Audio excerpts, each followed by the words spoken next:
আসসালামু আলাইকুম রহমতুল্লাহ। আমি ইসমাইল। প্রতিদিনের মতো আজও আমি আপনাদের সাথে কথা বলছি এসেনশিয়াল গ্রামার ইন নিউজ নিয়ে। আজকের আলোচনার টপিক হচ্ছে ইউনিট 13 প্রেজেন্ট কন্টিনিউয়াস টেন্স। চলুন আমরা মূল আলোচনায় ফিরে যাই। ইউনিট 13 সেকশন এ। সেকশন এ তে প্রথমে আমরা একটি ছবি দেখতে পাচ্ছি এবং এই ছবিটির দুটি পোরশন রয়েছে। একটি পোরশন 4 o'clock, এই সময় এক ভদ্রলোক সে সুইমিং করছে। নাও 6 o'clock, যখন 6টা বাজে তখন এই ভদ্রলোকেই বসে টিভি দেখছে। চলুন তার সম্পর্কে আমরা এই প্যারাগ্রাফসগুলো পড়ার মাধ্যমে জেনে নেই। It is 6 o'clock now, Paul is at home, he is watching TV. At 4 o'clock, he wasn't at home, he was at the sports club. He wasn't swimming in the pool, he wasn't watching TV. তো আমরা এই প্যারাগ্রাফগুলোর মাধ্যমে জেনে গেলাম এই ভদ্রলোকের নাম হচ্ছে পল। তিনি 4টার সময় সুইমিং করছিলেন স্পোর্টস ক্লাবে এবং 6টার সময় তিনি টিভি দেখছিলেন। এই সেন্টেন্সগুলোর মধ্যে কিছু সেন্টেন্স আছে নেগেটিভ, কিছু সেন্টেন্স আছে পজিটিভ। তবে এই সেন্টেন্সগুলো পাস্ট টেন্সে লেখা এবং এখানে কিছু সেন্টেন্স নেগেটিভও রয়েছে পাস্ট টেন্সের। ওকে, চলুন আমরা এই সম্পর্কে বিস্তারিত জেনে নেই পরবর্তী স্লাইডে। 3:30, 4 o'clock, 15 past 4। এখানে তিনটি সময় দেওয়া আছে এবং এই সময় অনুযায়ী তিনটি কাজ দেওয়া আছে। দেখি কাজগুলো দেখে আমরা টেন্সটাকে ফাইন্ড আউট করব। হি স্টার্টেড সুইমিং 3:30, তিনি 3:30টার সময় সুইমিং শুরু করে। যখন 4 o'clock 4টা বাজে, হি ওয়াজ সুইমিং, তখন তিনি সুইমিং করতেছিলেন, তার সুইমিংটা রানিং ছিল। এবং 15 past 4 he finished his swimming.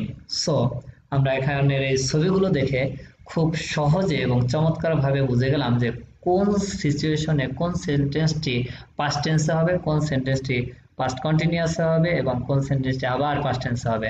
যখন কাজটি শুরু করেছিলেন তখন 3:30 বেজেছিল, এটা হচ্ছে এগুলো পাস্ট সিম্পল। এবং যখন সে কাজটি করতেছিল, রানিং ছিল, তখন ওটা ছিল রানিং অবস্থায় পাস্ট কন্টিনিউয়াস। এবং যখন কাজটি শেষ করে ফেলেছে তখন ওটা হচ্ছে পাস্ট সিম্পল। চলুন এই সম্পর্কে সেকশন বি তে আরো ডিটেইলস জেনে নেই।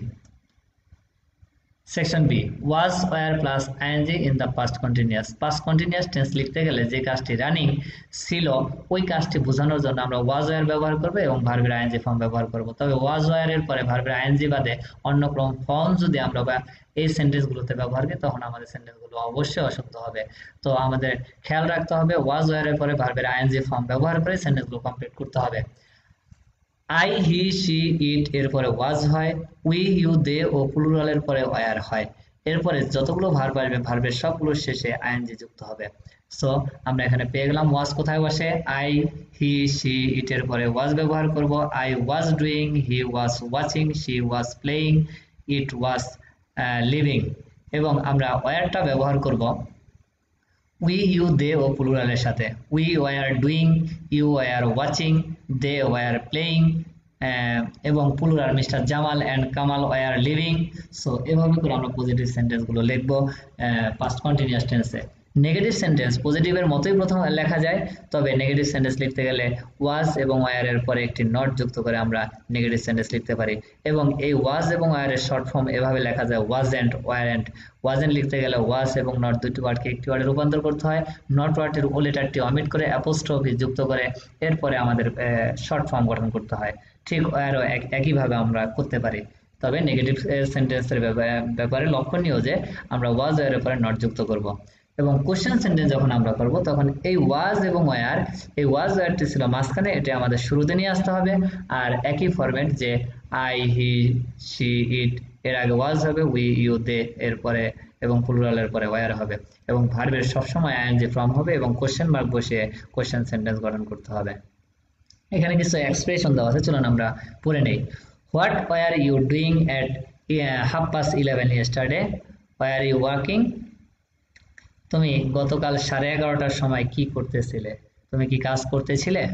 মিন্স এই সেন্টেন্স দুটোই রানিং, যে গতকাল 11:30টার সময় তুমি কি করতেছিলে, তখন কোন অবস্থাতে ছিলে।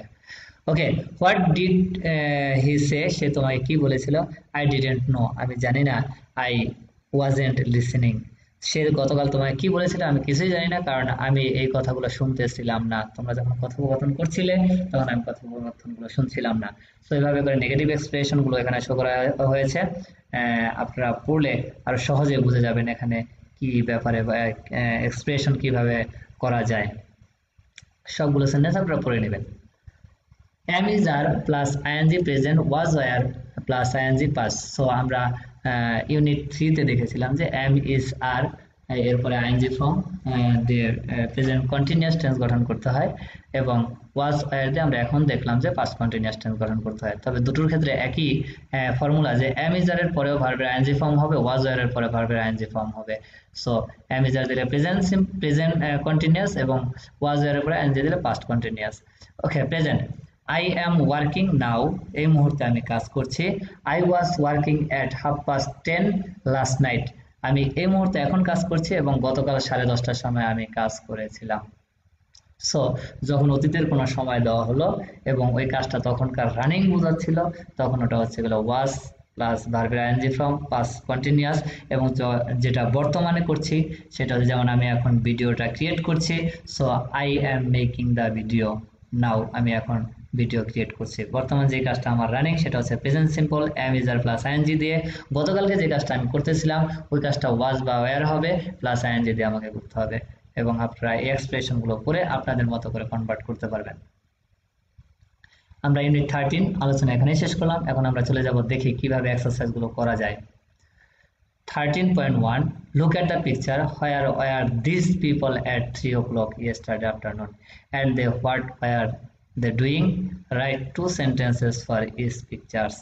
so এখানে পাঁচটা পিকচার দেওয়া আছে, প্রত্যেকটা পিকচারের উপরে দুটো করে আমাদের সেন্টেন্স লিখতে হবে, এবং এখানে সময় দেওয়া আছে গতকাল 3টার সময় তারা কে কি করেছিল। আর দুটো সেন্টেন্স লেখার জন্য আমাদের এখানে দেওয়া দুটো ওয়ার্ডও দেওয়া আছে, দুটো করে ওয়ার্ড দিয়েই আমরা শূন্যস্থানগুলো এই পূরণ করব। ওকে, next 13.2 Sarah did a lot of things yesterday morning, look at the picture and complete the sentence। so সারা তিনি 7:10 থেকে 7:25 পর্যন্ত ব্রেকফাস্ট করেছিল, 7:30 থেকে 8:10 পর্যন্ত তিনি পত্রিকা পড়েছিলেন, 8:30 থেকে 9টা পর্যন্ত তিনি গাড়ি ওয়াশ করেছিলেন। হ্যাঁ, এভাবে করে তিনি অনেকগুলো কাজ করেছিলেন। সো এই কাজগুলো সবগুলোই রানিং ছিল গতকাল, তো সুতরাং সবগুলো এই টাইম অনুযায়ী আমাদেরকে লিখতে হবে, আর সবগুলো লিখতে হবে পাস্ট কন্টিনিউয়াস টেন্সে। Complete the questions, use was where plus ing, use what where why is necessary। ওকে, আমাদের এই সেন্টেন্স গুলোকে দিয়ে কোশ্চেন তৈরি করতে হবে, আর কোশ্চেন তৈরির সময় অবশ্যই আমাদের আনসার গুলোকে লক্ষ্য করতে হবে, আনসার গুলোর উপরে ডিপেন্ড করে আমাদের কোশ্চেন গুলো তৈরি করতে হবে।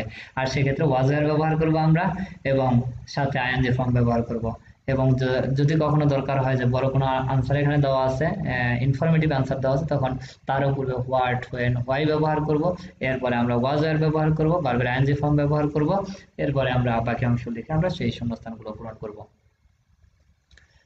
13.4 look at the picture, ছবি দিকে তাকাও। you saw Zoe is the street yesterday afternoon, what was he doing, write positive or negative sentence। okay, hi, I am going shopping। so Joe সে শপিং এ যাচ্ছে, কিছু একটা খাচ্ছে, তার হাতে আছে এবং হাতে একটা ব্যাগ আছে, তিনি হেঁটে হেঁটে যাচ্ছে। সো আমরা এখন এই মিস্টার জো এর কাজের উপরে ডিপেন্ড করে এখানকার এই ওয়ার্ড গুলো ব্যবহার করে আমরা এই শূন্যস্থানগুলো পূরণ করব। সো এই শূন্যস্থানগুলো অবশ্যই সবগুলোই রানিং, এজন্য আমরা প্রেজেন্ট পাস্ট কন্টিনিউয়াস টেন্সে সবগুলো লিখব। The next lesson is unit 14. I was doing past continuous and I did past simple. That would be more interesting. So thank you so much for watching the lesson. Assalamu alaikum wa rahmatullah.